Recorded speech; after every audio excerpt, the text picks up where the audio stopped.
Bonjour à toutes, bonjour à tous. Nous sommes le 26 octobre 2017. Alors, plein de choses. On va pas s'éterniser. On va aller dans le vif du sujet. J'ai beaucoup travaillé sur plusieurs sources, mais j'ai été très frappé par un article qui a été publié par Le Monde, le journal Le Monde. Vous savez, c'était ce fameux journal qui jadis avait des grandes qualités.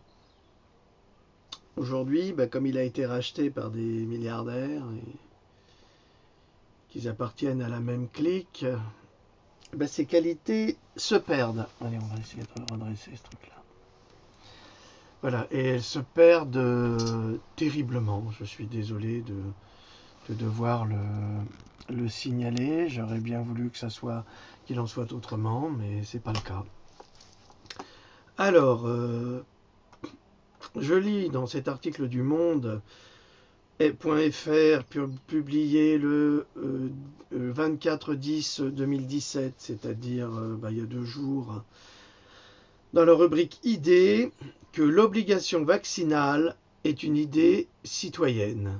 Alors là, je ne sais pas si je dois rire ou si je dois pleurer,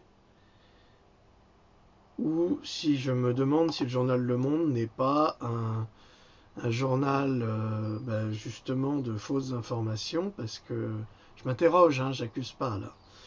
Parce que l'obligation vaccinale est une idée citoyenne, j'ai beaucoup de mal à croire ça. Mais on va y venir parce que j'ai analysé le texte. C'est un article rédigé où participants, Anne Fagot-Largeau, Alain Fischer, Melanie Heard, c'est certainement une américaine ou une britannique. Donc Clémentine Lequellierier, Anne-Marie Moulin, Geneviève Richard, Patrick Silberman, membre du comité d'orientation de la concertation citoyenne de la vaccination. Alors si vous voulez en savoir plus sur ce document, vous le trouverez sur www.lemonde.fr, idée article 2017-10-24, l'obligation vaccinale est une idée citoyenne. Bon, on va aller dans le vif du sujet. Le Monde déclare dans une tribune « Élargir l'obligation de vacciner les enfants à l'ensemble des vaccins qui sont aujourd'hui recommandés est une nécessité de santé publique. » Fermez les guillemets. Alors, je pose une question. En quoi vacciner est une nécessité de santé publique? J'ai toujours pas les bons arguments pour me convaincre que ça soit le cas. Alors j'ai décidé de vous donner pas forcément mon avis personnel, parce que ça serait trop simple, de dire tiens, c'est Jean Droc qui dit ça. Non, j'aime bien faire parler les autres, j'aime bien écouter et faire parler les autres, parce que comme ça nous permet d'avoir un autre point de vue.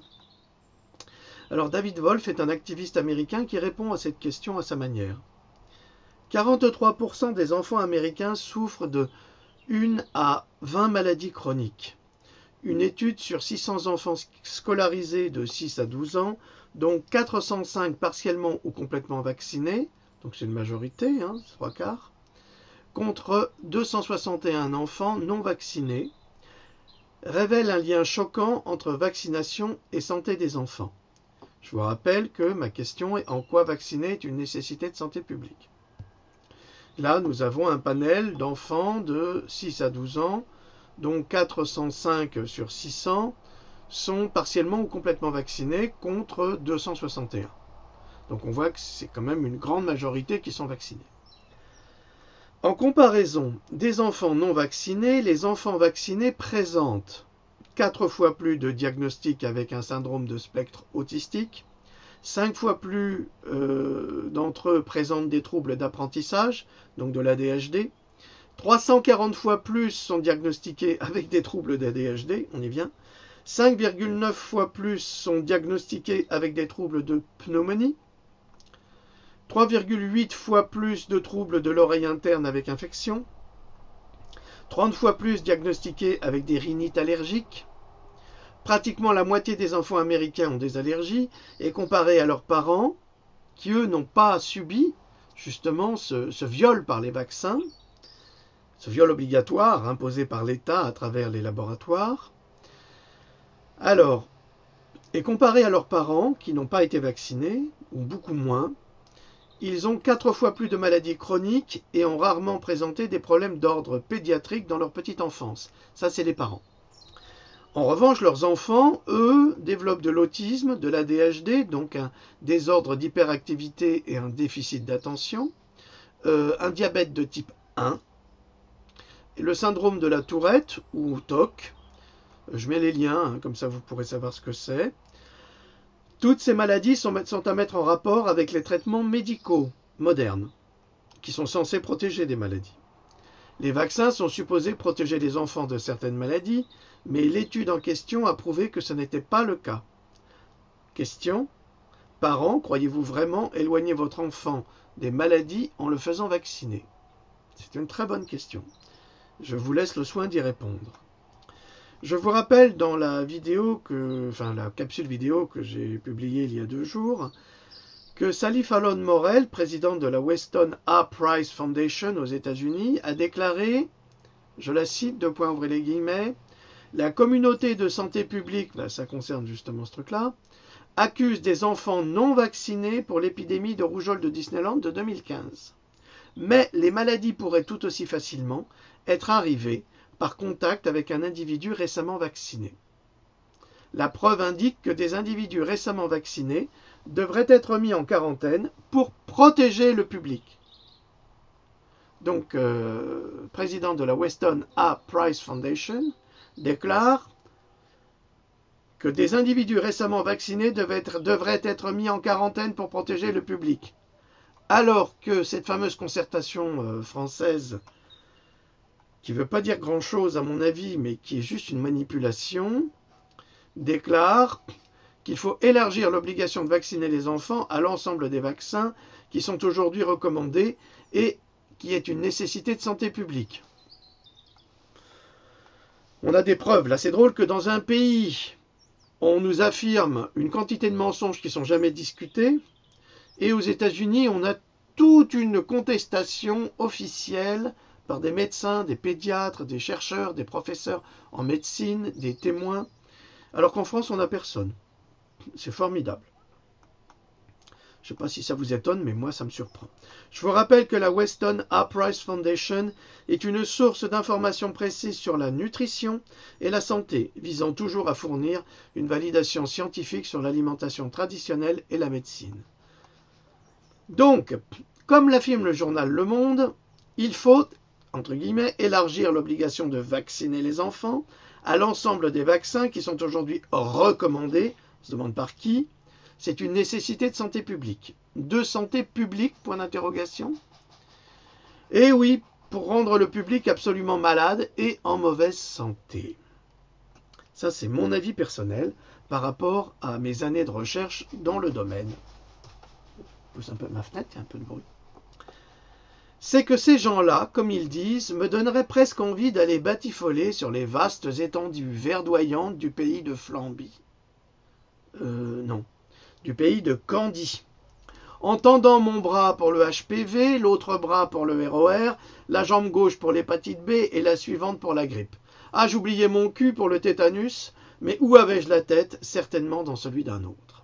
Alors quand je dis tendre mon bras pour le HPV, je sais très bien que c'est un vaccin, c'est le Gardasil, c'est contre le cancer du col de l'utérus et le papillomavirus, mais je vous signale que désormais, les autorités veulent l'imposer aux petits garçons, dès l'âge de 9 ans.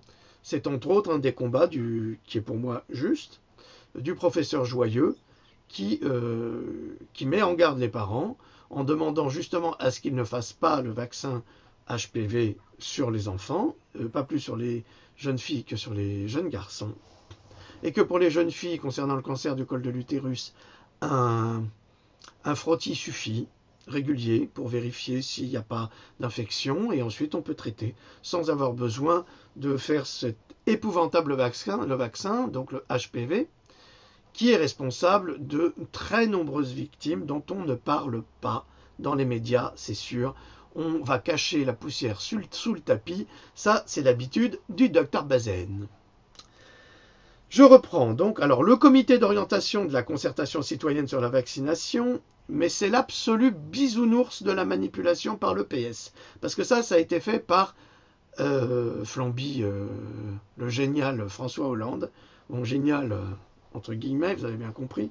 J'ai pas du tout d'amitié pour ce personnage. D'ailleurs, j'avais écrit il y a 20 ans, 25 ans, un article dans les dernières nouvelles d'Alsace où je parlais d'involution sociale concernant des contrats CES qui étaient une honte. C'est un vrai scandale, ce truc-là.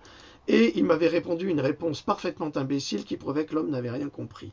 Bon, ça m'avait pas surpris plus que ça, parce que ces politiques sont tous des vendus. Alors, je ne savais pas les Français si pathétiques concernant ce comité d'orientation de la concertation citoyenne sur la vaccination. Et là-dessus, pas un médecin, pas un professeur en médecine, pas un pédiatre, rien. Personne pour apporter un avis contraire à cette concertation. Ça vous étonne pas, ça? C'est-à-dire qu'on n'a que des accords favorables?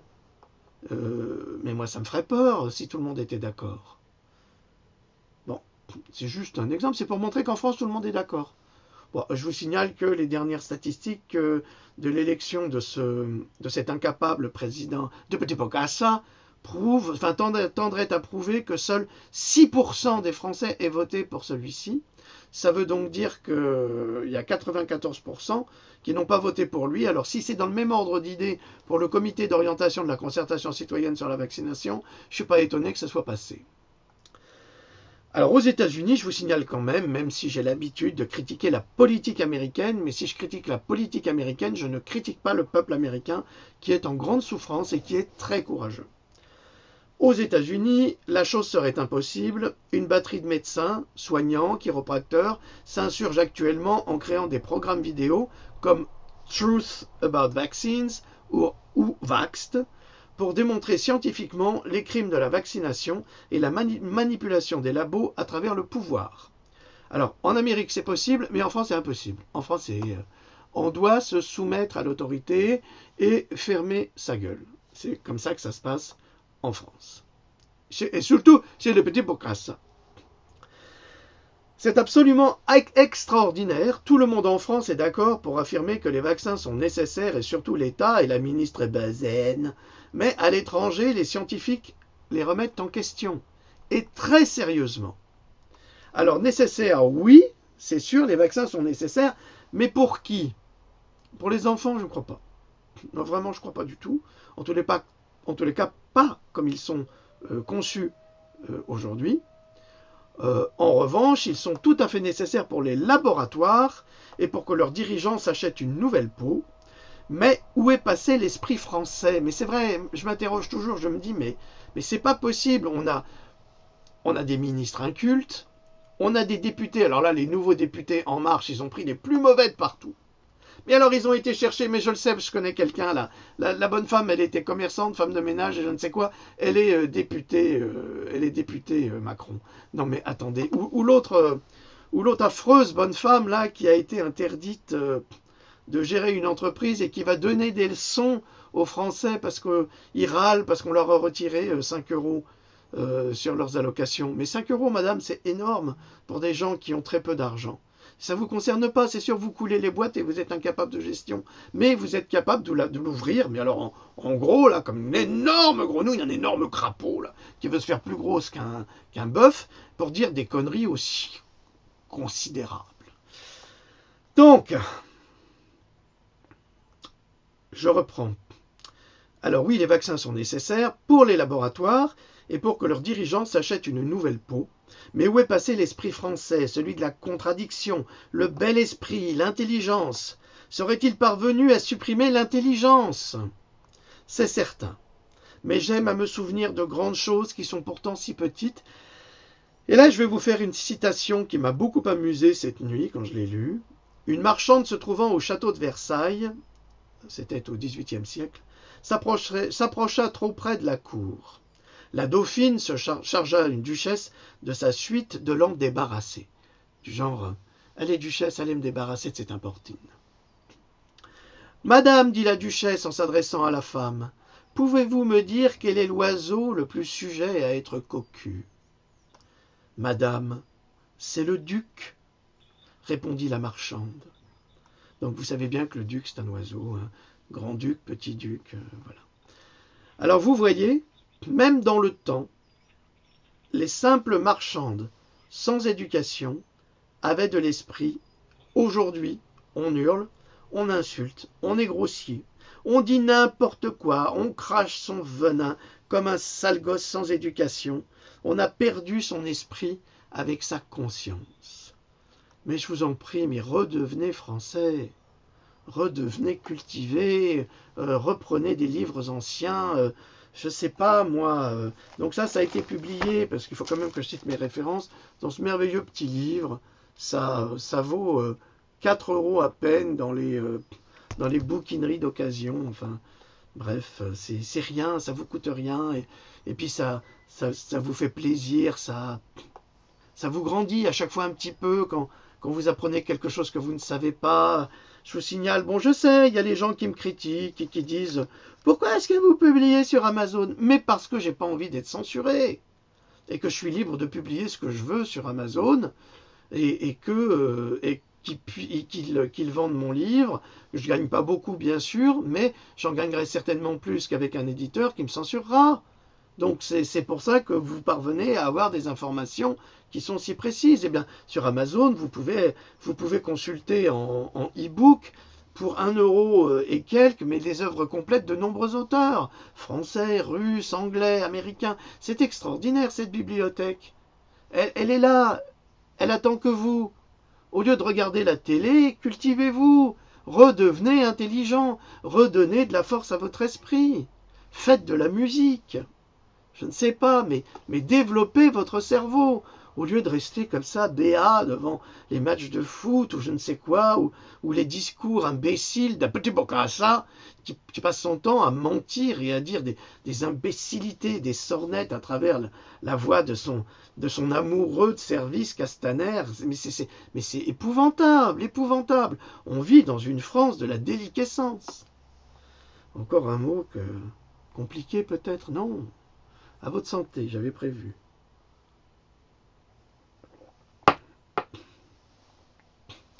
Une grande partie de nos intellectuels, ou plutôt des pseudo-intellectuels, écrivains médiocres, imposteurs, râleurs, tricheurs, voleurs de talent à écœurer un Saint-Vincent, comme disait Céline, philosophes grands guignols en chemise blanche, et tant d'autres faux seigneurs des mots à jeter à la fosse sceptique qu'ils nous rendent insalubres, et que je ne nommerai pas. On réussit dans ce monde à travers les réseaux pédophiles et satanistes, à travers la franc-macronnerie. Et comme ils sont de plus en plus nuls, ces gens que l'on voit à la télévision, dans les radios, enfin c'est catastrophique. Eh bien, bien sûr, il y en a des bons, mais combien ? Combien de bons pour justifier 80% de mauvais ? Et en fait, ces mauvais sont les fils d'eux, sont les fils des autres, là, des malfaisants, des criminels, des ordures. Alors ça continue, on est prisonnier de la connerie, de la méga connerie.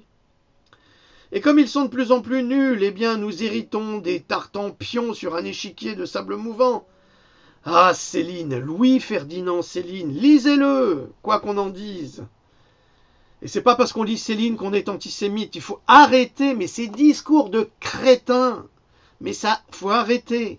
Céline, c'est l'un des plus grands auteurs de la première moitié du XXe siècle. On ne peut pas s'intéresser à la littérature sans s'intéresser à Céline. C'est tout. Ah Céline, comme tu me manques, toi qu'on voulut pendre à maintes reprises, en Allemagne, puis en France, au Danemark, on voulut te faire mourir de froid, mais tu tins bon. En France, nous n'avons plus d'écrivains comme toi. On les fait taire pour valoriser la médiocre littérature sans foi ni profondeur, pour continuer à endormir l'esprit des Français et encourager une autre écriture médiocre qui nous vient des États-Unis et que l'on fait connaître à coups de marketing. Mais quand se réveilleront-ils ?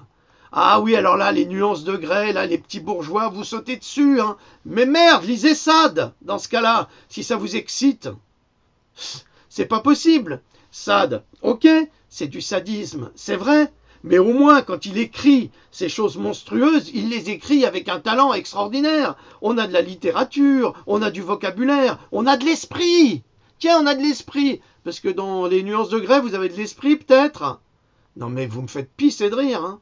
C'est un scandale. C'est un scandale qu'on ne fasse que valoriser cette médiocrité. Et vous ne vous posez jamais la question. Ah oui, je sais, mesdames, vous avez adoré, mais parce que vos maris vous font pas ça. C'est pour ça que vous êtes malheureuses. Mais écoutez, épanouissez-vous, vous n'avez pas besoin d'un bouquin pour ça. Merde, libérez votre esprit, libérez votre libido. Ah, je ne vais pas rentrer dans le sujet, là je suis dans les vaccins. M'embêtez pas avec ça. Quand le prince charmant viendra-t-il fourrer sa langue de producteur américain dans la bouche de la belle endormie pour la réveiller en sursaut, afin qu'elle lui pète sa gueule d'ordure prétentieuse, un coup de pied dans la bourse de Paris et dans le fondement? Quand? Ah oui, là il est remonté, là j'entends. Et le journal Le Monde continue à m'emmerder avec ses conneries diaboliques. Le temps de la réflexion collective et du débat a été respecté. Non mais, on croirait entendre Flamby. C'est incroyable de médiocrité. A été respecté. Non mais vous entendez ça? Ces ordures avaient déjà prévu les 11 vaccins chez Flamby sans en parler à personne. C'est bien la logique d'un président fourbe et lâche. Et ils font cette consultation qui passe à l'as de pique mon cœur comme des sorciers vaudous. Je reprends Le Monde. L'obligation vaccinale étendue que le gouvernement a proposée au vote du Parlement n'est pas née d'une quelconque obsession sécuritaire ou lubie ministérielle. Elle est voulue par nos concitoyens. Ah! Voulue par nos concitoyens, mais tu nous prends vraiment pour des cons. Hein. Non mais c'est incroyable. Comment peut-on croire, ne serait-ce qu'une seconde, à une telle manipulation? Comment? Entre guillemets, Le Monde. Ils se sont exprimés dans le cadre d'une concertation citoyenne organisée par le président du gouvernement fin 2016 à la suite de plusieurs missions et rapports. Question, c'est moi qui les pose. Le temps de la réflexion collective et du débat a été respecté, mais par qui? 2. L'obligation vaccinale étendue que le gouvernement a proposée au vote du Parlement n'est pas née d'une quelconque obsession sécuritaire ou lubie ministérielle. Ils nous prennent vraiment pour des crétins. Elle est née de quoi alors? Quand on sait que ce sont les lobbies qui ont mis le Flamby, là, les normes, binoclars nuls. Je critique pas les binoclars, j'ai des lunettes mais je les mets pas à cause du reflet. Alors, elle est voulue par nos concitoyens, cette obligation vaccinale. Mais où t'as cherché ça, mon pote? Où t'as cherché ça? Lesquels? Montre-moi les citoyens qui veulent ça. Qu'on assiste à un vrai débat. Qui sont-ils, ces concitoyens? Qui ont voulu et validé cette concertation? Les connaissez-vous, vous, chers amis? Est-ce que vous les connaissez? Est-ce que vous en connaissez? Moi, je ne connais personne. Ils se sont exprimés dans le cadre d'une concertation citoyenne organisée par le précédent gouvernement fin 2016 à la suite de plusieurs missions et rapports. Eh, est-ce qu'ils ont écrit ça, tes copains? Hein? Est-ce qu'ils ont écrit des bouquins sur les vaccins, ceux qui ont été concertés? Ça veut dire qu'on va demander à des gens qui sont parfaitement ignorants, et c'est pas de leur faute, c'est pas de leur faute, mais on va demander à des gens parfaitement ignorants leur avis, est-ce que c'est bon, est-ce que c'est pas bon? Tu vas demander par exemple à un noir en Afrique qui sort de sa brousse, quelle grenade il veut? Est-ce qu'il veut une grenade à main ou est-ce qu'il veut une mine antipersonnelle? Le pauvre indigène, il sait pas ce que c'est. Alors il dit, ah ben j'aime bien moi le plateau là. Tu le mets le plateau. Mais il sait pas ce que c'est. Alors là c'est exactement pareil. Si la concertation citoyenne, elle a été faite comme ça, alors vous prenez une mine antipersonnelle ou vous prenez une grenade dans la gueule? Redire, je sais pas moi. Bah je vais prendre. Voilà. N'importe quoi. Je pose donc cette question, les personnes, les citoyens qui se seraient exprimés au nom du peuple, avaient-ils toutes les données scientifiques concernant les vaccins pour répondre favorablement à cette concertation citoyenne? Est-ce qu'ils avaient les données, est-ce qu'ils avaient les éléments probants qui prouvent qu'il y a des accidents vaccinaux, qu'il y a 5,2 millions d'accidents vaccinaux aux États-Unis par an, sur 320 millions d'habitants? 5 millions. Non mais attendez, bon, on va y venir, on va venir là. Le Monde, toujours. Je cite Le Monde, hein. Un processus de réflexion collective qui aura duré 10 mois. Moi, on m'a pas contacté. Même après Pandora, jamais eu de contact de personne. Des enquêtes en population Et plus de 10 000 contributions d'internautes ont permis à un panel de citoyens d'aboutir à une position claire.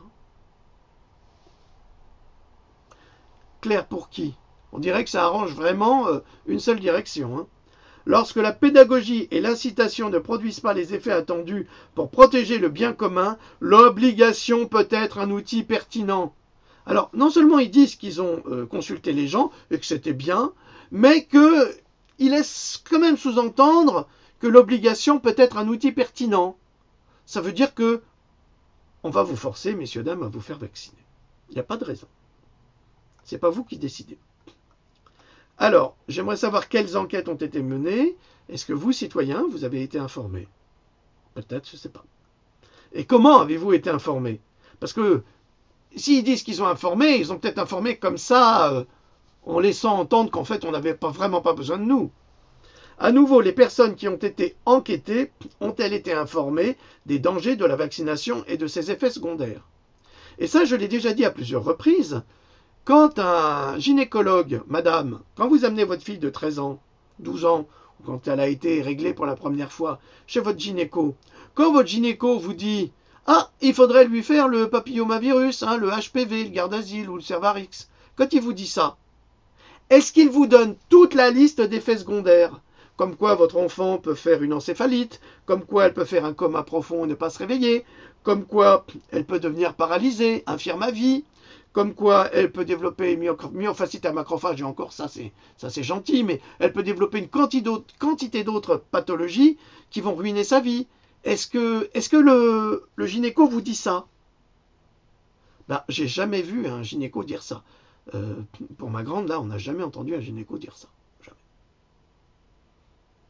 Pourtant, c'est l'obligation d'un médecin d'informer des bons et des mauvais côtés. Et les notaires et les avocats sont obligés de vous avertir des bons et des mauvais côtés. C'est obligatoire. Eh ben non, là d'un côté, c'est que du tout bon. Sans parler de l'ancien ministre RPR. Donc c'est que du tout bon, c'est-à-dire que les médecins reçoivent des visiteurs médicaux qui leur donnent 1% d'informations en leur disant « Écoutez, c'est super ce vaccin, il va falloir le faire, c'est un miracle, c'est un miracle. » Alors, on n'a pas de recul, mais maintenant on a du recul, et je peux vous dire que c'est certainement pas un miracle. C'est même une catastrophe, et je le répète, interdit en Suisse, au Japon, en Autriche. Entre autres. Comme quoi, ailleurs, en dehors de la France, on est beaucoup moins prétentieux, beaucoup moins arrogant, et certainement bien plus ouvert à la réalité médicale. Alors, dans le texte du Monde, on nous parle de 10 000 internautes ont été consultés. Alors, je trouve très étrange que le gouvernement s'intéresse soudain à l'avis de 10 000 internautes, alors qu'ils n'arrêtent pas de nous parler des fake news sur Internet, dont je fais sans doute partie pour eux, même si je ne vous donne que de vraies informations. Donc, ils vont quand même consulter 10 000 internautes, choisis évidemment au hasard, ou selon des critères particuliers, ou alors, ont-ils été achetés, comme c'est le cas sur Facebook ou ailleurs, où l'on peut, si l'on le souhaite, s'acheter des suiveurs pour prétendre augmenter les visionnages de certaines publications. Ah oui, vous pouvez acheter, je crois, alors ça c'est mon ami Marc Gray qui m'a informé là-dessus, que certaines personnes, je sais pas qui, de toute façon je suis pas là pour balancer, ça m'intéresse pas, mais certaines personnes s'achètent des groupes de vues qui vont augmenter leur vision. C'est pour faire croire qu'ils sont très à la hauteur. Bon, c'est sans doute souvent un problème d'ego, ils veulent paraître plus, mais peu importe. Mais si des gens du quotidien peuvent faire ça, pourquoi ces gens-là qui nous manipulent ne le feraient-ils pas? C'est ça que ça veut dire, le je m'en fiche. Regardez, souvenez-vous, la loi travail. Alors c'est toujours ce petit bocassa de malheur qui nous a entubés avec sa loi du travail. Le gouvernement Valls ne s'est jamais préoccupé de faire des consultations citoyennes. Alors lui, Valls, il n'en avait rien à secouer. Rien. Alors, les manifestations répétées, les nuits debout, tout ça, il n'en avait rien à foutre. Qui a vu des milliers et des milliers de Français sortir dans la rue en disant qu'ils ne voulaient pas la loi travail. On a eu exactement la même chose avec le TAFTA en Europe. Ou même avec un référendum, ils n'en ont pas tenu compte. Valls n'a jamais tenu compte de l'opinion des Français. C'est un monstre. Mais enfin. Et il avait même déclaré, il avait même déclaré, la loi travail, vous n'en voulez pas, eh bien, vous l'aurez quand même. Alors, quand d'un côté le gouvernement Valls, qui est le gouvernement Hollande, refuse la consultation citoyenne concernant la loi travail, comment est-ce que vous pouvez envisager qu'il y a eu une véritable consultation citoyenne concernant les vaccins? Non mais, c'est du délire absolu. Et d'ailleurs, ils en ont profité, les salauds. Pendant qu'il y a eu tous ces problèmes de la loi travail, ils en ont profité pour passer ça en douce. C'est comme ça qu'ils font. Ils détournent l'attention. Vous savez tous, vous, les parents, quand les enfants pleurent, eh ben, vous détournez l'attention, eh ben, le gosse, il pleure plus. Eh ben, c'est pareil. Ils font la même chose. C'est du contrôle mental. Ah, c'est vraiment un petit monsieur, celui-là. Vraiment, il y a absolument rien à dire. Alors, Le Monde. Lorsque la pédagogie et l'incitation ne produisent pas les effets attendus pour protéger le bien commun, l'obligation peut être un outil pertinent. Ça, c'est rudement grave. Hein. On dirait cette phrase sortie d'un livre d'histoire 39-45. En clair, si le discours du gouvernement concernant la vaccination n'est pas accepté par le plus grand nombre, deux points ouvrez les guillemets, l'obligation peut être un outil pertinent. Fermez les guillemets. Donc, il est pertinent d'empoisonner, d'invalider la population si le gouvernement juge que les Français ne sont pas assez intelligents pour décider pour eux-mêmes. Serait-ce la démonstration évidente de la dictature? Serions-nous dans un registre nazi en Allemagne entre 1936 et 1945? C'est une question grave, mais qui mérite d'être posée. Je souhaiterais informer le comité d'orientation de la concertation citoyenne sur la vaccination d'une déclaration citoyenne d'importance, qui n'a pas été faite par moi, mais je vais la reprendre à mon compte.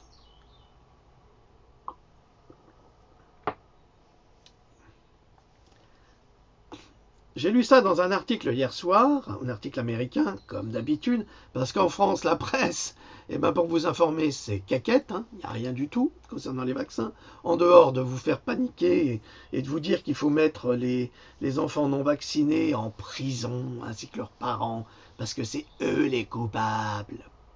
On verra que c'est pas vrai, on l'a vu avant-hier que c'était complètement faux, que Madame Buzyn a vraiment des grosses lacunes en science pour affirmer de telles fausses vérités. Donc, c'est une déclaration du docteur Russell Blaylock. Alors lui, vous allez voir, c'est pas n'importe qui. Vous allez voir. Ne vous faites pas vacciner contre la grippe, cela favorise la maladie d'Alzheimer. Ah! Alors ça, c'est quelque chose. Bon, on savait que les vaccins chargés en mercure provoquaient l'autisme, comme ceux qui sont chargés en aluminium. On savait que ça provoquait une quantité de maladies, comme la myofasciite à macrophage. Il y a plein de maladies. Il y en a plein. Il y a plein de pathologies. Plein. Je ne vais pas toutes les donner ici parce qu'on sera encore là demain si je commençais aujourd'hui. Aux États-Unis comme en France, le gouvernement redouble d'efforts pour convaincre les citoyens de se faire vacciner contre la grippe. On se demande pourquoi, parce que c'est un vaccin parfaitement inutile d'après le docteur Blaylock. C'est pas le seul à le dire. Le docteur Laurent, avec lequel j'ai fait une émission, Miams TV, avec mon ami Silvano Trotta, et Antoine, il a déclaré exactement la même chose. C'est drôle, mais on ne les entend pas, ces gens-là. On ne les écoute pas. Alors, Dr Blaylock, je reprends. Vous ne pouvez pas entrer dans une pharmacie aux États-Unis sans voir des files de clients alignés pour se faire délivrer le vaccin et le gouvernement charge désormais les prédicateurs. Alors là, c'est les nouveaux curés à l'américaine là, qui se font un paquet de pognon en faisant croire à Dieu. Et donc, le gouvernement charge désormais les prédicateurs d'encourager leur congrégation à se faire vacciner contre la grippe. Je n'ai jamais rien vu de tel. Donc le docteur Russell Blaylock n'est pas simplement médecin, il est neurochirurgien, renommé et rédacteur du rapport du bien-être Blaylock. Bon, c'est publié aux États-Unis, je ne sais pas s'il a été traduit en France, mais il explique comment bien vivre. Alors avec l'alimentation, éviter les vaccinations inutiles, tout le contraire de ce que dit cette espèce de comité d'orientation de la concertation soi-disant citoyenne sur la vaccination. Donc ça, c'est vraiment de la manipulation. Celui-ci déclare que l'incidence de la grippe à travers les États-Unis est extrêmement basse. Il n'y a pratiquement aucune épidémie de grippe et pas un seul enfant est mort de la grippe aux États-Unis. Pourtant, le vaccin contre la grippe est encouragé comme si c'était la plus grande avance de santé jamais découverte. En revanche, ce que je peux vous dire, c'est que s'il n'y a pas un enfant qui est mort de la grippe, il y a des citoyens américains qui sont décédés des suites du vaccin contre la grippe. C'est pour ça qu'en 2016, le vaccin contre la grippe a été déclaré le vaccin le plus létal, donc le plus assassin. Le docteur Blaylock continue là-dessus, sur sa lancée. Le vaccin contre la grippe est complètement inutile et le gouvernement le sait. Mais il faut vendre, il faut faire du pognon. Beaucoup d'argent. Autre citation du docteur Blaylock. Il y a trois raisons que le gouvernement donne aux personnes âgées pour qu'ils se fassent vacciner contre la grippe. Alors ça, c'est la technique de la peur assurée. Alors la première raison, c'est la pneumonie secondaire. Eh ben, madame, monsieur, vous allez attraper une pneumonie secondaire. Et vous allez mourir. La deuxième, c'est une hospitalisation suite à cette pneumonie. Et en 3, c'est la mort assurée. Alors, faites-vous vacciner contre la grippe pour éviter ces 3 horreurs qui vous guettent, mesdames et messieurs. Eh bien, une étude qui a été publiée par le groupe Cochrane aux États-Unis, qui est un groupe renommé, qui étudie vraiment les incidences des vaccins sur le corps et sur les humains, a étudié des centaines de milliers de personnes vaccinées contre la grippe et a constaté que le vaccin n'offre absolument aucune protection pour ces 3 prétextes, pneumonie secondaire, hospitalisation et mort, aux personnes vaccinées. Donc, on est encore dans la politique du mensonge, dans la politique de l'horreur, dans la politique de la peur. Et le docteur Bazaine, je ne sais pas où elle a été élevée, à quel biberon, mais c'est sans doute au biberon de ces gens-là. Le gouvernement déclare également que chaque bébé dès l'âge de 6 mois devrait avoir un vaccin contre la grippe alors qu'il sait qu'il contient une dose de mercure qui est toxique au niveau du cerveau de l'enfant. Souvenez-vous. Il sait également que les études ont montré que le vaccin contre la grippe a zéro efficacité sur des enfants en dessous de 5 ans. Et, je précise, mais c'est dans cet ouvrage,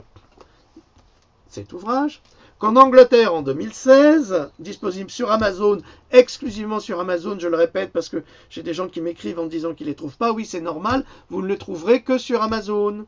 Voilà, un point c'est tout. Alors vous devez choisir entre votre choix de ne pas faire fonctionner Amazon et de vous priver de mon travail, ou d'accepter de commander sur Amazon mon livre parce que c'est eux qui le publient. Voilà, pour moi. C'est ce qui me permet d'être libre et de m'exprimer avec vous, parce que si je signais un contrat avec un éditeur, je ne pourrais même pas parler avec vous. Ben non, j'aurais beaucoup de restrictions. Il faut le savoir.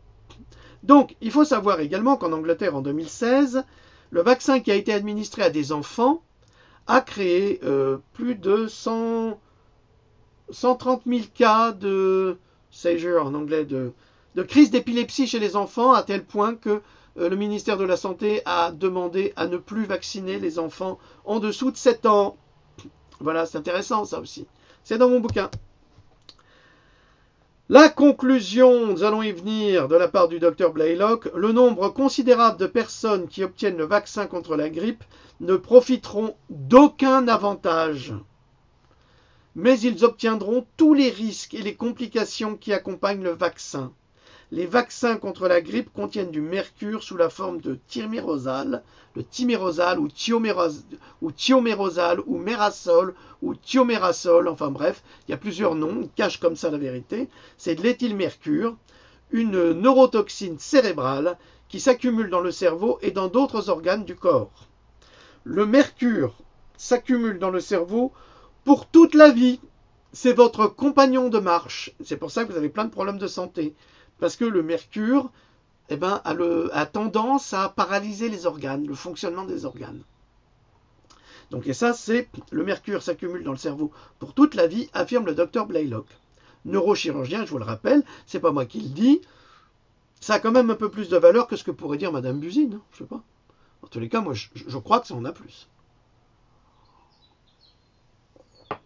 Alors il déclare également, parce que aujourd'hui le vaccin contre la grippe est beaucoup plus dangereux parce qu'on l'a chargé en mercure, c'est-à-dire qu'avant on avait 250 microgrammes de mercure dans le vaccin, maintenant ils en ont rajouté 250 de plus, donc il y en a 500. On veut vraiment tuer les gens là, on veut vraiment les invalider, puis les rendre malades à crever. Donc après 5 ou 10 ans de vaccin contre la grippe, il y a assez de mercure accumulé dans le cerveau, au point que chaque étude menée sur le sujet conclut que c'est une neurotoxine. Le mercure est extrêmement toxique pour le cerveau, même en de très petites concentrations, et il y a des milliers d'études qui le prouvent. Je rappellerai que Madame Buzyn a bien déclaré que le mercure était inoffensif dans les vaccins, n'est-ce pas? N'est-ce pas qu'elle l'a déclaré? Ça a été publié dans toute la presse. Ça veut donc dire que la presse est complice, ou alors la presse est ignorante et incapable, ce qui n'est pas pour m'étonner, mais que Madame Buzyn est médecin.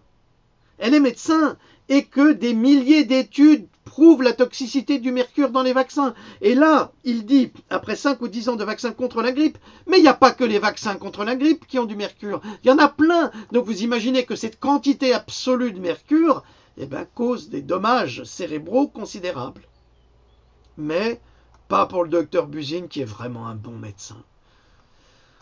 En tous les cas, moi, si je devais consulter, j'irais ailleurs.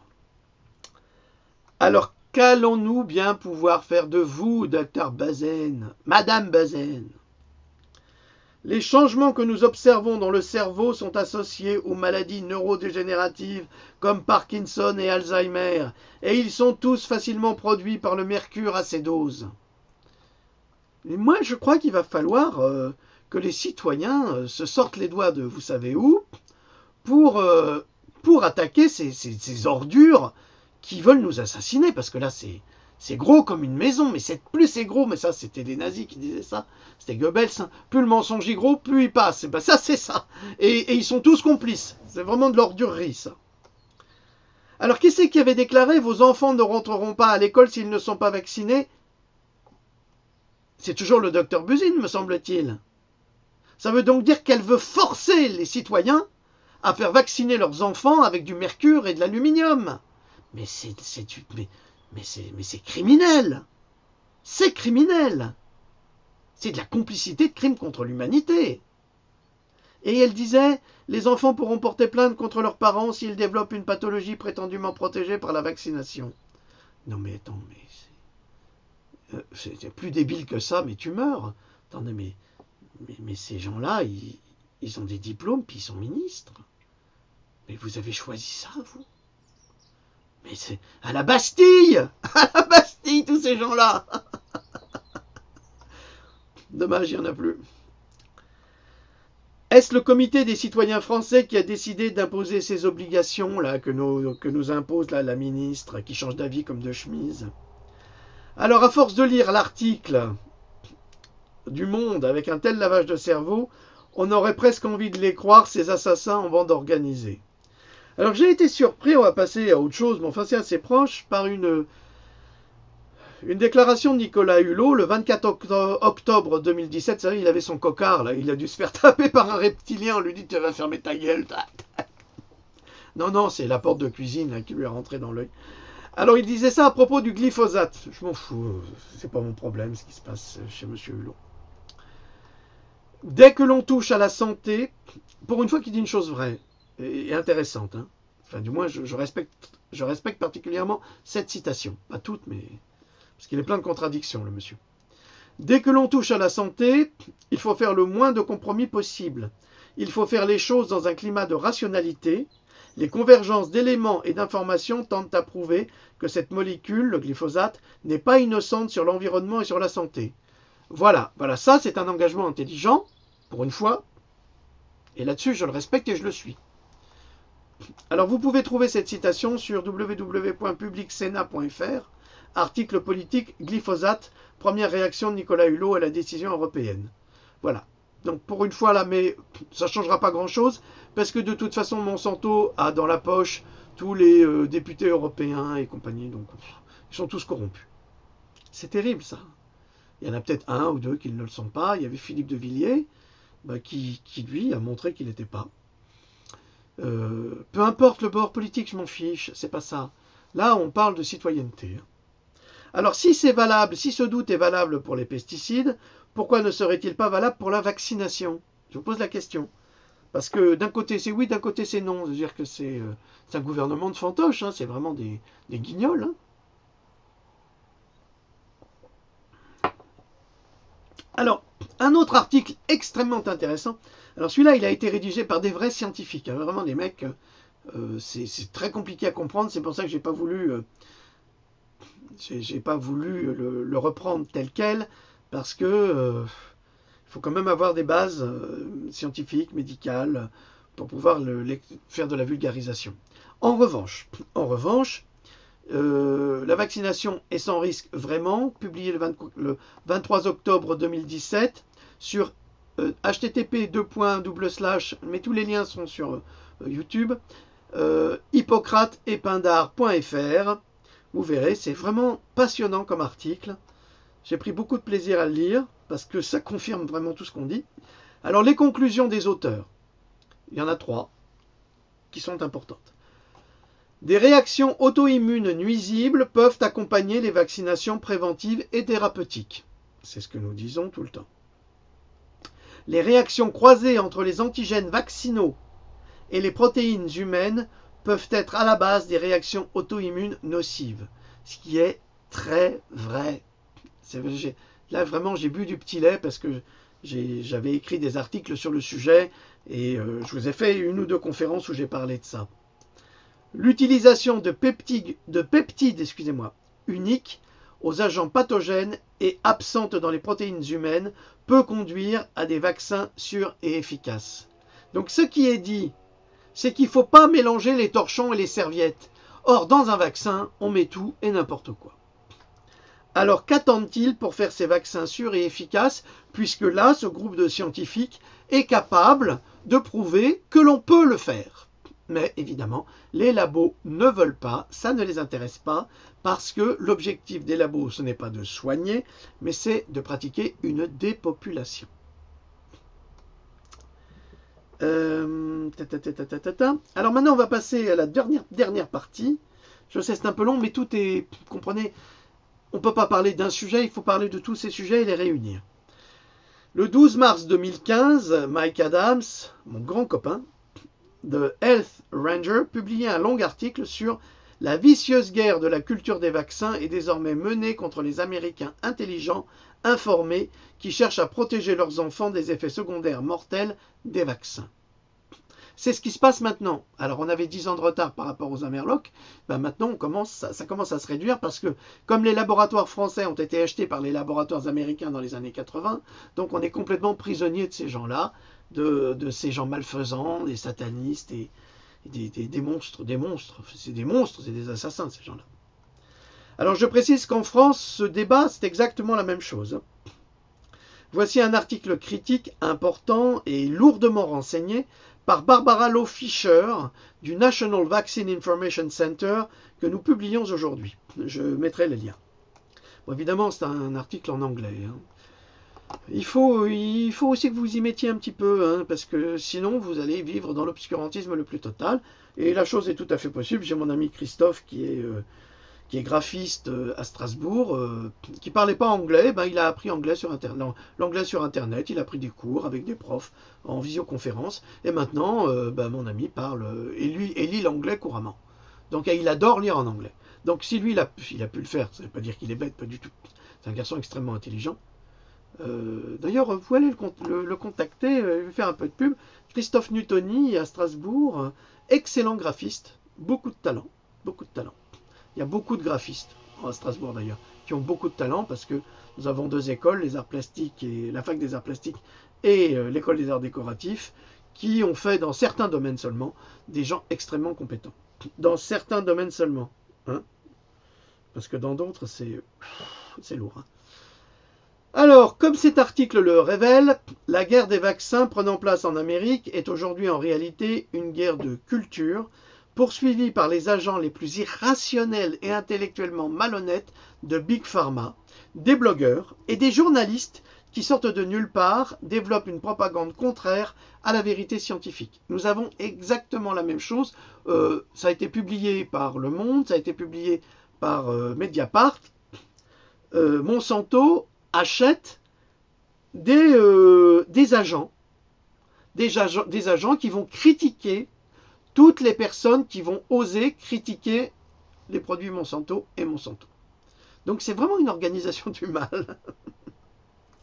Alors ces gens, les pro-vaccins, ignorent la vraie science, ça on le sait, et utilisent la tactique du doute et de la crainte d'une manière extravagante et malhonnête, mentant à propos des faits scientifiques et transformant les parents informés en démons, en les humiliant et en s'efforçant de criminaliser ceux qui posent des questions intelligentes et scientifiques sur la sécurité des vaccins. Alors, comme c'est un article américain, il faut savoir que si vous êtes parent d'enfants aux États-Unis et que vous allez voir votre pédiatre, si vous lui posez des questions, si vous osez seulement poser des questions sur les vaccins, eh bien, il vous fout à la porte. Et il ne vous soigne pas. Et on ne compte pas le nombre de pédiatres qui refusent de soigner les enfants s'ils ne sont pas vaccinés. Je crois qu'il y a un serment qui est signé, qui est le serment d'Hippocrate, et dans lequel il a été déclaré qu'il fallait venir à toute personne, quelle que soit sa religion, son ordre ou son rang, et qui était menacée, donc qui était en danger, en tant que médecin, c'est le devoir de les sauver, quels qu'ils soient, et surtout de ne pas nuire. Mais là, ces gens-là, ils ont vendu leur âme au diable à Big Pharma, et ils n'obéissent qu'à Big Pharma, et ils oublient les bases de leur métier, qui est de soigner. Mais tout le monde. La preuve, alors là, la preuve des attaques de ces trolls et autres, je suis personnellement qualifié de complotiste. J'ai jamais comploté contre l'État, j'ai jamais comploté contre personne. Je ne suis pas ni terroriste, ni anarchiste. Enfin, anarchiste, oui, pourquoi pas. Oui, parce que je ne reconnais pas le pouvoir en place de ça c'est certain, ni non plus de Flamby génial, là, parce que Flamby Junior, c'est pas mieux.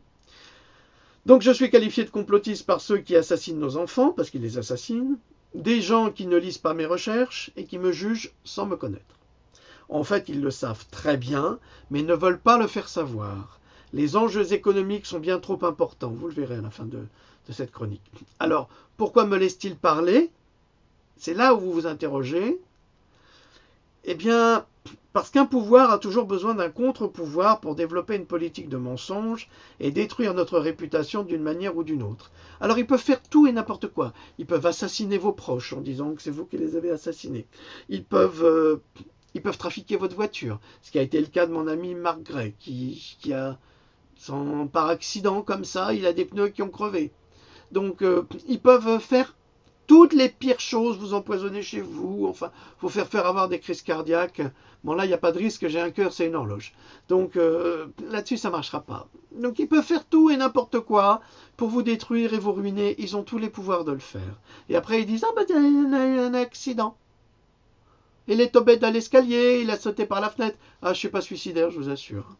Donc je ne tombe pas dans l'escalier et je ne me jette pas par les fenêtres. Ok? D'accord, merci. Alors je reprends notre chronique. De cette façon, des médecins américains qui sont détenteurs de brevets de vaccins, comme le docteur Paul Offit, je vous en ai parlé il y a 24 heures, dans l'avant-dernière chronique. Alors Paul Offit, c'est lui qui a créé des vaccins pour les enfants, des vaccins obligatoires pour les enfants. Quelle ordure. Des législateurs et des régulateurs de santé qui foulent du pied le droit constitutionnel de l'Amérique et des Américains en commettant de véritables crimes médicaux contre l'humanité, exactement de la même façon que l'ont fait les scientifiques sous le régime nazi en Allemagne. Alors Offit, lui, il a un vaccin pour les tout-petits, le Rotatech, je crois que c'est celui-là. Et le mec, c'est bon, il se fait sa pub, c'est publié dans toute la presse américaine, il passe à la télé, il passe à la radio, il passe dans la presse. C'est son vaccin, donc automatiquement, il peut faire de la pub. Alors que nous, on dit, tiens, il y a peut-être des risques avec votre vaccin. Et puis ce que vous dites, c'est pas tout à fait vrai. Vous semblez travestir la réalité, mais on passe jamais. Nous, on ne nous entend pas. Bah oui, parce que c'est du fric, c'est du fric, c'est du fric. L'Amérique est vendue, mais au dieu argent. Là, ça dégueule de pognon. C'est que du pognon, pognon, pognon. On ne se soucie absolument pas de la misère humaine. Au contraire, si t'es misérable, c'est que t'es un connard. T'as commis des échecs, ça c'est la mentalité américaine. Et puis si t'as de l'argent, c'est que t'es bien. Alors qu'on sait que les plus grands criminels, ce sont les plus riches. Donc ça c'est... Qui c'est qui fait les guerres? C'est les plus riches, c'est pas les plus pauvres, parce que vous, madame, vous n'avez absolument pas envie d'envoyer vos enfants se faire assassiner par d'autres ou assassiner d'autres enfants. Non, non, c'est toujours les riches qui veulent ça. Qui c'est qui veulent faire vacciner les pauvres? Ben, c'est les riches. Qui c'est qui fabrique de la bouffe OGM? C'est les riches. Il faut ouvrir les yeux, les gars. Hein. Alors, Barbara Loe Fisher. Je vous dirai qui est Barbara Loe Fisher, parce que je la connais bien. Elle a publié une vidéo qui explique les sombres parallèles entre la guerre de culture de vaccins d'aujourd'hui et l'époque nazie, celle des crimes médicaux contre votre corps. Et donc cette vidéo, mais c'est en lien, c'est sur vimeo.com. Moi aussi, hein, j'ai écrit quelque chose là-dessus. Où est-ce qu'il est ce livre? Oh là là, je sais pas. Je sais pas, il est quelque part. Bref. La vérité vous affranchira, où je parle beaucoup du nazisme, du sionisme. Vous apprendrez beaucoup de choses dessus. Donc on est tous dans la même optique. Hein. Alors évidemment, tous mes livres sont disponibles sur Amazon exclusivement. Parce que les libraires n'aiment pas commander sur Amazon. C'est sûr, il y a toute une dictature sur les éditeurs et les libraires. Les pauvres, ils sont prisonniers des éditeurs. Donc ils ne peuvent pas faire ce qu'ils veulent, sachez-le. Alors, je vais boire encore un petit coup parce que ça fait soif. Voilà. La guerre de culture des vaccins en Amérique. Êtes-vous prêts? C'est le titre de l'article. Alors, je vous explique d'abord qui est Barbara Loe Fisher du Centre national d'information des vaccins. Alors, j'ai beaucoup travaillé sur des sources de Barbara Loe Fisher là-dessus, pour ces livres-là. Hein, Pandora 1 et puis Pandora 2. Hein, j'en profite, parce qu'il faut que vous sachiez que je ne vais pas citer des gens comme ça que je ne connais pas. Hein. Je les connais, j'ai travaillé sur leurs sources. Hein. Et d'autant plus que Barbara Loe Fisher, ça fait 30 ans qu'elle est sonneur d'alerte. Mais pour une raison très simple, il faut comprendre que Barbara Loe Fisher a eu en 1982, elle avait un petit garçon qui était extrêmement brillant, vif, intelligent, mais vraiment un petit génie adorable. Et en 1982, Barbara Loe Fisher va chez le pédiatre qui va lui faire un vaccin qu'on dit aux États-Unis le DPT, qui est diphtérie, coqueluche et tétanos. Et tout d'un coup, elle a vu le visage de son fils s'effacer.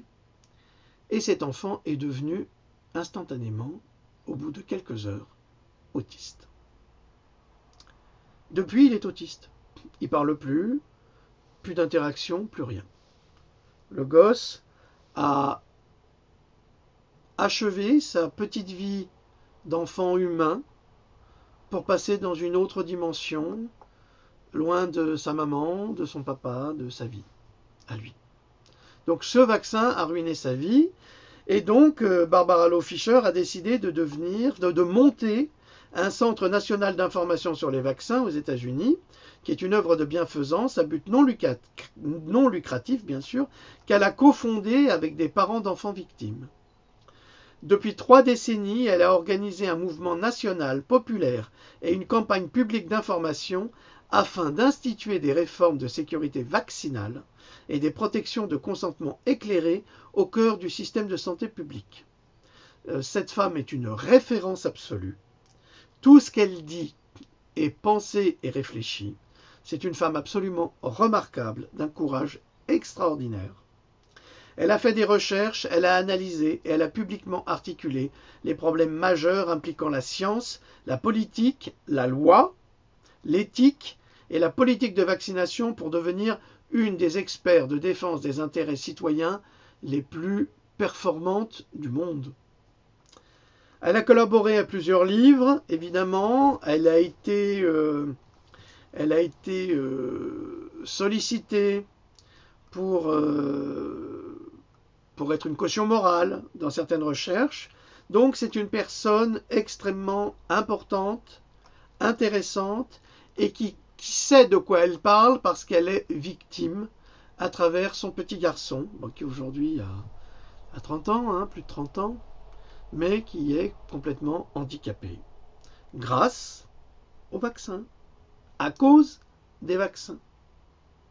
Donc elle essaye de prévenir les populations des dangers vaccinaux, ce que n'a pas fait cette soi-disant concertation citoyenne organisée par le gouvernement Valls, Hollande, enfin la troupe des incompétents, là. Donc c'est pour vous dire que d'un côté, en France, c'est le silence total, personne ne parle, et de l'autre côté, aux États-Unis, vous avez des gens qui osent parler parce qu'ils ont été blessés dans leur chair, ils ont été détruits. Et c'est le cas de ces gens qui organisent à travers Vaxxed, ce bus qui circule aux États-Unis et qui va interviewer les victimes des vaccins. Et c'est dramatique à chaque fois. C'est à pleurer. Alors Barbara Loe Fisher déclare « Plus de 1,2 million de personnes aux États-Unis sont infectées par le VIH. Mais les représentants gouvernementaux n'interdisent pas à ces personnes infectées du sida des enfants. Alors VIH, sida, en général, c'est pas exactement la même chose, mais en général, ils ont le sida. Donc, les représentants gouvernementaux n'interdisent pas à ces personnes infectées du sida, des enfants et des adultes, d'aller à l'école, alors qu'ils reçoivent des soins médicaux, sont employés ou participent autrement à la société. Donc, ça veut dire que ces enfants, évidemment, ils ont droit à l'éducation. Évidemment, on n'a pas le droit de pratiquer une ségrégation. Mais ces enfants, quand même, s'ils mordaient leurs voisins, ils pourraient communiquer leur maladie à travers la morsure si elle va jusqu'au sang, par exemple. C'est un exemple. Vous allez voir pourquoi je dis ça. En fait, des lois d'antidiscrimination garantissent les droits civiques des Américains infectés du VIH ou vivant avec le sida. Aucune discrimination ou sanction sociale contre les citoyens infectés aux États-Unis. Et moi, je vous rappelle, soit dit en passant, qu'Agnès Buzyn, qui est médecin, ministre de la Santé, a déclaré « Vos enfants ne rentreront pas à l'école s'ils ne sont pas vaccinés ». Alors, un enfant qui n'est pas vacciné et qui n'est pas malade ou atteint d'un virus grave, lui n'a pas le droit d'aller à l'école, mais un enfant qui est atteint du sida, alors lui, il peut y aller sans problème.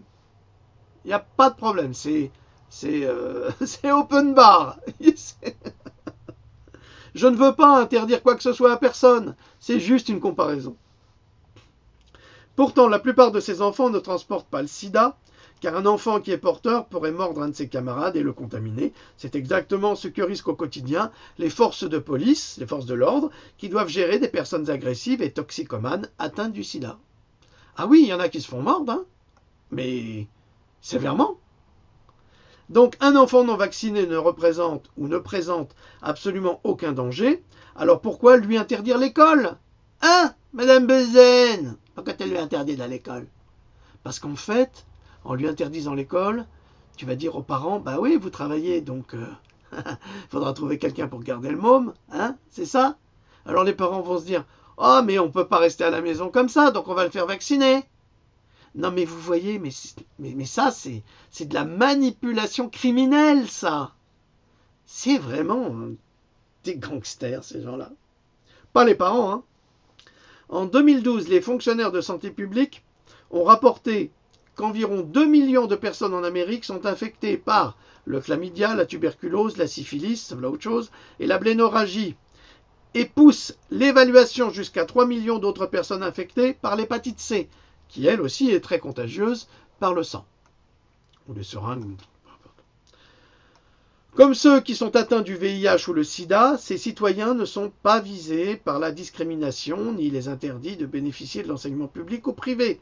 Il est interdit de ne pas les employer sous ce prétexte ou de les empêcher de se déplacer librement dans la société. Alors maintenant, pourquoi est-ce que Barbara Loe Fisher parle de ça? Je vais vous dire pourquoi. Parce qu'en Californie, il y a eu un nouveau sénateur. Alors celui-là, c'est le docteur Pan. Et puis juste avant, il y en avait un autre. Enfin, est-ce que c'est celui-là? Enfin bref, c'est l'un des deux. Ils ont fait voter une loi d'État selon laquelle non seulement les enfants non vaccinés n'ont pas le droit d'aller à l'école publique, n'ont pas le droit d'aller à l'école privée, et encore n'ont pas le droit de recevoir de l'enseignement privé à la maison par des professionnels. Ils n'ont même pas le droit de faire du sport en public, ils ont droit à rien faire.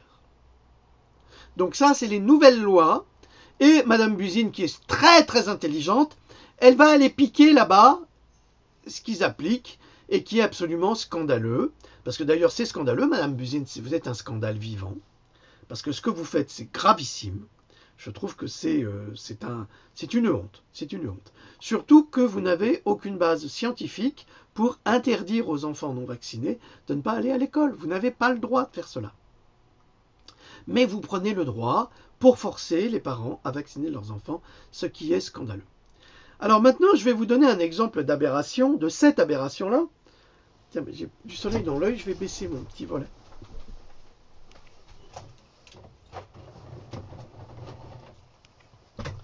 Je rappelle que Madame Buzyn est médecin, qu'elle a travaillé pour les laboratoires pendant 14 ans, et que son mari est aussi dans le domaine scientifique. Donc c'est étonnant que ce couple de scientifiques soit absolument pas scientifique en ce qui concerne la vaccination. Ah, c'est grave quand même, hein. Moi, ça me désespère. Hein. Ça me désespère pour tous les enfants français. Et vous, amis musulmans et amis juifs, vous devez savoir que dans le vaccin, j'ai mis la recette dans ce bouquin-là, ainsi que dans Pandora, dans celui-là, dans le premier. Hein. On avait fait une émission avec Farida Belhoul, qui a été très critiquée par le journal Le Monde, qui avait fait un article à charge contre elle, et qui, dans cet article, disait exactement ce qu'elle disait, en confirmant tout ce que j'avais écrit. Bref, merci Le Monde, de votre incapacité notoire. Vous allez m'attaquer, je le sais, je vous attends, les bras ouverts. Allez-y, tirez, là, droit au cœur. Alors, un autre exemple de Barbara Loe Fischer qui va vous faire hurler, et que malheureusement, soit Madame Buzyn connaît, soit qu'elle ignore, soit elle ne connaît pas, alors je vais lui apprendre quelque chose. Les enfants vaccinés avec le vaccin de la poliomyélite, avec des virus vivants, peuvent toujours aller à l'école. Pourtant, ces enfants sont contagieux. À chaque fois que vous vaccinez quelqu'un, mais qui que ce soit, avec des virus vivants, ils sont contagieux. C'est-à-dire qu'ils peuvent répandre eux-mêmes l'épidémie. Mais non, c'est pas vrai, dit n'importe quoi, Jean. Attendez, on y vient.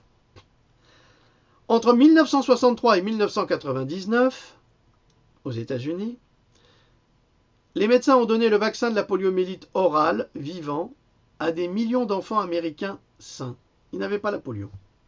Qui ont été infectés par la polio, qu'ils ont transmise à d'autres à travers les sécrétions, contaminant parfois d'autres enfants et des adultes qui ont contracté la polio avec paralysie de poliomyélite et décès. Vous voulez peut-être que je relise? C'est important ça. Un gamin vacciné, enfin des millions de gamins ont été vaccinés entre 1963 et 1999 avec la poliomyélite orale sur un sucre. Donc ces millions d'enfants américains étaient sains. Ils ont été infectés par la polio qu'ils ont transmise à d'autres à travers leurs sécrétions, contaminant parfois d'autres enfants et des adultes qui ont contracté la polio avec paralysie de poliomyélite et décès. Je vous signale que c'est exactement la même chose qui s'est produit en Afrique. Je l'ai dit dans une capsule vidéo il y a 10 jours, je crois, où en Afrique, 360 000 jeunes filles vaccinées contre la polio, ont développé la polio. Et je ne vous dis pas combien elles ont contaminé de personnes autour d'elles. Ça, on ne le sait pas encore. Évidemment, on s'en fout, c'est l'Afrique, il faut nettoyer l'Afrique des Africains. Ça, c'est l'objectif de ce nouvel ordre mondial. Ils vont mettre tous les Africains en Europe, et puis les riches vont tous aller s'installer en Afrique. Et puis, nous, on va tous se faire zigouiller, c'est l'objectif. Hein. Écoutez, j'en ai marre là-dessus. Là. Il explique bien comment ça va se passer. Donc ceux qui avaient des systèmes immunitaires affaiblis s'exposaient involontairement au risque de contracter la poliomyélite pendant des périodes de temps plus longues que des personnes saines. Ça veut dire que c'est ce que je disais tout à l'heure à propos de cette fondation, où il est clairement expliqué que des enfants vaccinés doivent être mis en quarantaine. Et oui, ils doivent être mis en quarantaine parce qu'ils sont porteurs des virus, et ils sont non seulement porteurs, mais émetteurs-transmetteurs. C'est comme une radio, ils émettent et ils transmettent. Bon. Pourtant, des enfants ayant reçu le vaccin oral de virus vivant contre la poliomyélite ne sont pas exclus d'aller à l'école. En revanche, Madame Buzyn, elle interdit carrément aux enfants non vaccinés d'aller à l'école. Non mais... Heureusement que je ne suis pas dans l'insulte, mais je n'en pense pas moins, Madame. Vraiment, vous êtes une honte pour notre société. Bon, plus je fais des recherches, plus je me demande si ces personnes de référence, ces ministres, ces experts, ces professeurs en médecine ont vraiment obtenu leur titre universitaire ou s'ils sont simplement complices du plus grand crime contre l'humanité qui est en train de se dérouler sous nos yeux dans tous les pays du monde. C'est un véritable crime contre l'humanité. Alors, je vais reprendre un petit peu la rougeole de Disneyland. J'ai fait une capsule qui a été très intéressante et bien vue. Je suis assez, c'est bien que vous vous informiez. Dites-vous bien que je n'en tire absolument aucune gloire. Je n'ai pas d'ego là-dessus, soyez-en certains. Mon objectif, c'est de sauver les enfants. Qu'on parle de moi ou pas, ça n'a aucune espèce d'importance. Je m'en fiche complètement. Ce qui compte, c'est que le message passe. Vous comprenez ? J'ai pas envie d'aller forcément à la télé, briller en société ou n'importe où, ça m'intéresse pas. Moi, ce qui m'intéresse, c'est simplement d'informer les parents que leurs enfants sont menacés. C'est tout, avec des preuves. Donc, le gouvernement lance un appel à sanctions après la rougeole diagnostiquée à Disneyland. Alors là, on va encore beaucoup s'amuser. En 2015, après qu'une poignée de cas de rougeole a été identifiée à Disneyland, en Californie, dans la banlieue de Los Angeles, Los des Anges, à Anaheim, on se croirait en Allemagne, mais non, c'est en Amérique. On demande aux Américains d'abandonner leurs droits civiques. On nous demande, Barbara Lou Fischer, de discriminer et de fermer les yeux sur des sanctions sociales extrêmes contre des concitoyens et d'abandonner nos droits civiques en exigeant le retrait des exemptions de croyances religieuses concernant les vaccins. Donc ça s'adresse aux musulmans, ça s'adresse aux juifs, ça s'adresse aux témoins de Jéhovah, qui n'ont jamais vu Jéhovah, mais enfin bref, ils sont toujours témoins. Ça s'adresse à toutes les congrégations religieuses qui refusent de pratiquer le cannibalisme, puisque s'il y a du fœtus humain, des cellules de fœtus humain dans les vaccins, c'est du cannibalisme quelque part, qui refusent d'avoir des reins de singe vert ou de porc, de gélatine de porc ou de chien. D'ailleurs, il faudrait que cesse. Alors là, je suis très engagé. Il faudrait que cessent toutes ces expériences monstrueuses sur nos amis les animaux. Alors là, vous allez rigoler peut-être, mais moi je rigole pas du tout. C'est monstrueux ce qui se passe, mais ça correspond aux satanistes qui se régalent de faire souffrir les singes, les chiens, les chats dans des conditions épouvantables. Ça commence à être monstrueux. Et dites-vous que toutes les avancées technologiques aujourd'hui sont pratiquées sur nos amis les animaux. Pensez-y un petit peu. Il faut que ça cesse. On n'a pas besoin de ça. Alors, on va continuer là-dessus. Donc, les enfants ne peuvent aller à l'école sans avoir reçu 49 doses de 14 vaccins recommandés par les lois fédérales à l'âge de 6 ans, soit 20 vaccinations supplémentaires jusqu'à l'âge de 18 ans. Ça veut dire que les enfants américains jusqu'à 18 ans reçoivent 69 doses de vaccins prétendument inoffensifs. Souvenez-vous ce qu'a dit le docteur Blaylock, que si pendant 10 ans on reçoit un vaccin, c'est-à-dire le vaccin contre la grippe qui contient déjà beaucoup de mercure, c'est très grave parce que ça peut pousser aux maladies de Parkinson, Alzheimer et à bien d'autres pathologies très très graves comme l'autisme, comme des infirmités à vie, comme plein de choses. Là, mais c'est 10 vaccins sur 10 ans. Mais là, c'est sur 18 ans. c'est 69 vaccins, enfin 69 doses, parce qu'il y a plusieurs valences dans les doses. C'est 69 doses de vaccins prétendument inoffensifs. Et ça me rappelle encore cette espèce de pignouf là, de l'Institut Pasteur qui dit que les vaccins sont inoffensifs. 69 doses de vaccins en 18 ans et c'est inoffensif. Rien que l'eau n'est pas inoffensive. Pourquoi les Romains buvaient du vin plutôt que de l'eau? Mais parce que l'eau, elle était sale, elle était polluée. Et surtout à Rome. Ils disent n'importe quoi, ces gens. Ils nous prennent vraiment pour des crétins. Comment une poignée de cas de rougeole à Disneyland a transformé les droits civiques et les droits de l'homme en Amérique? Ça, c'est une excellente question. 12 États présentent des projets de loi pour éliminer l'exemption de vaccins pour des raisons non médicales. Non mais attendez, sous prétexte d'une épidémie de rougeole à Disneyland qui va toucher moins de 60 personnes, ils vont voter des lois contre les citoyens pour imposer des vaccins. Mais vous n'avez pas le sentiment qu'il s'agit là d'un coup monté? C'est un coup d'État, ça. Pourquoi les politiciens de 12 États ont-ils déjà classé la législation pour éliminer les exemptions vaccinales non médicales, soit religieuses, autorisant seulement une exemption médicale très étroite que la plupart des personnes ne peuvent pas obtenir? Vous vous rendez compte? C'est-à-dire que vous êtes baisé, il faut être vacciné, il faut être vacciné. 93% des pédiatres américains rapportent que les parents ne font pas confiance au gouvernement pour la sécurité du calendrier vaccinal de l'enfant. Alors, 93% des citoyens, des parents ne croient pas au miracle des vaccins. Et chez nous, c'est 94% qui ne croient pas que le petit Bokassa a une légitimité.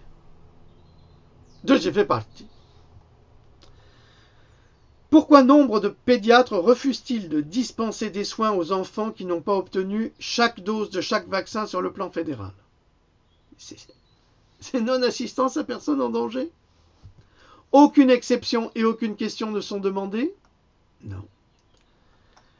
Ça, c'est l'Amérique aujourd'hui. Et c'est ce que veut faire la mère Buzine en France. Avec son copain, le petit Bokassa.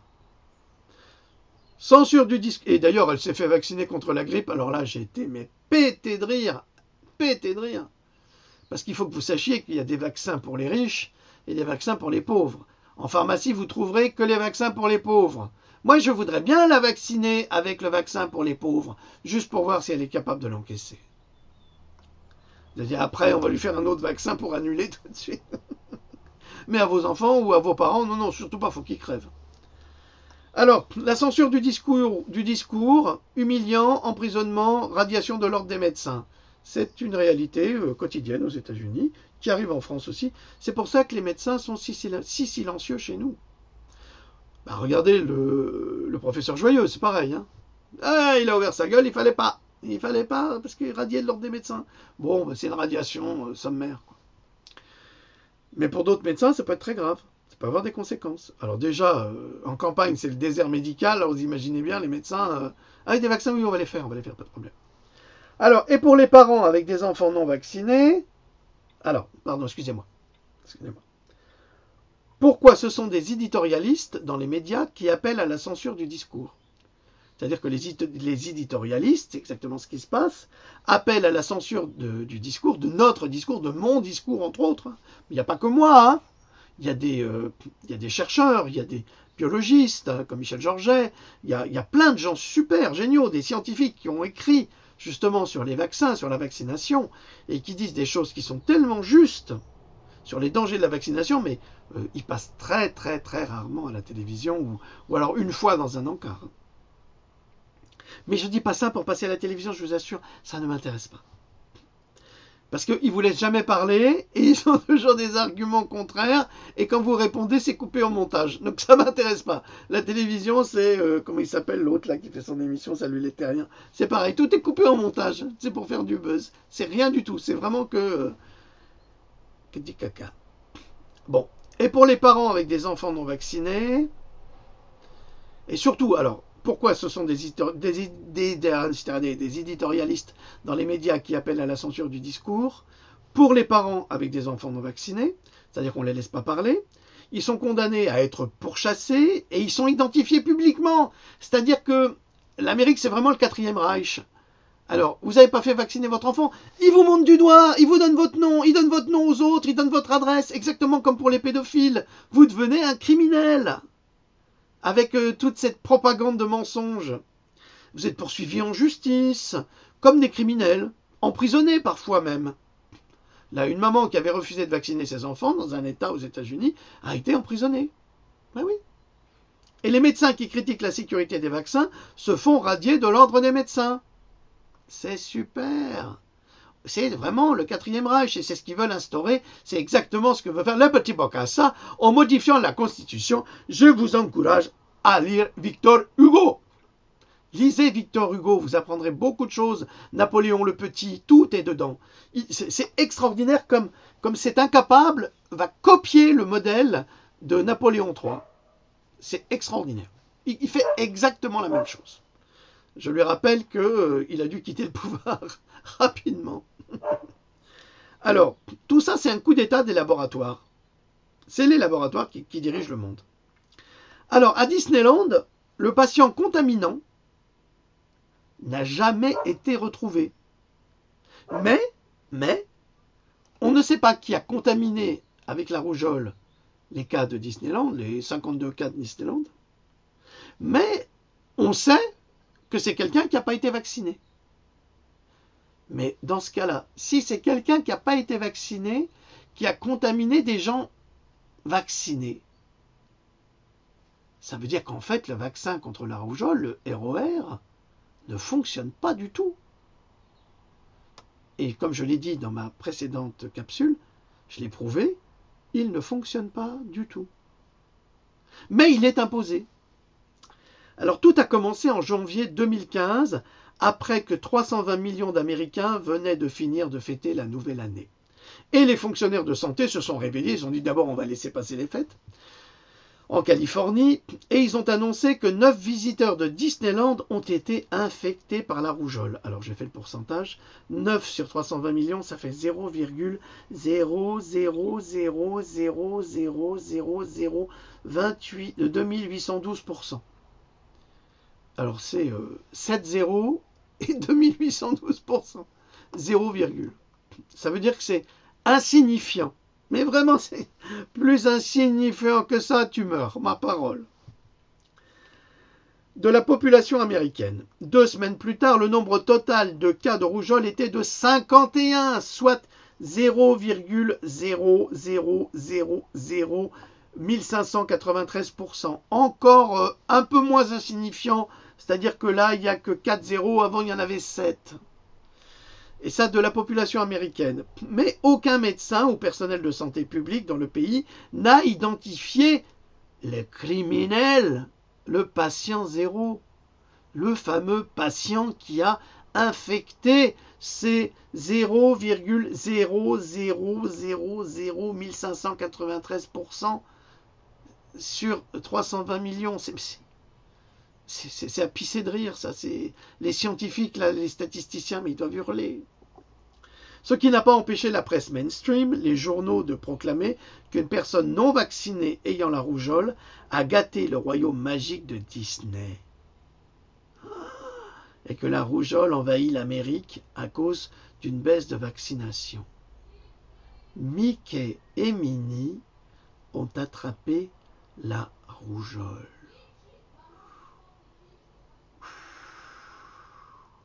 C'est dramatique, ça. L'immunité de la rougeole décroît, de toute façon, malgré le taux élevé de vaccination du MMR ou ROR aux États-Unis.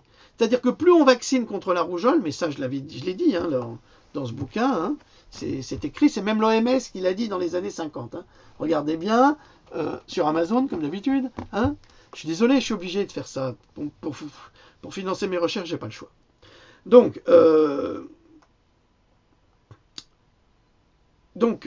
dans les années 50, l'OMS avait dit surtout ne faites pas de souche vaccinale contre la rougeole parce que vous allez renforcer le virus et renforcer les épidémies. C'est exactement ce qui s'est passé.